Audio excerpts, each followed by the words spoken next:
Өмірдегі ең сұлу адам кім? Ол менің анам. Менің анама ешкім жетпейді. Өмірдегі сұлу адам ол менің анам. Жалпы қыз деген ол анам. Ана деп қалау керек. Ананың табанының астында жұмақ бар.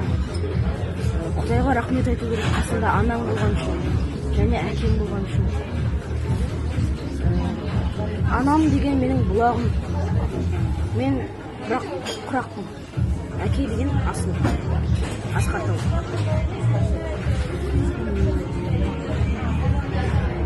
Мен үшін ана өмірдегі ең красивый, жақсы, күшті, сыпайы және бақытты адам. Неге жылағың келіп отыр? Неге жылағың келіп отыр? Мамаңды жақсы көресің бе? Алла разы болсын саған балам.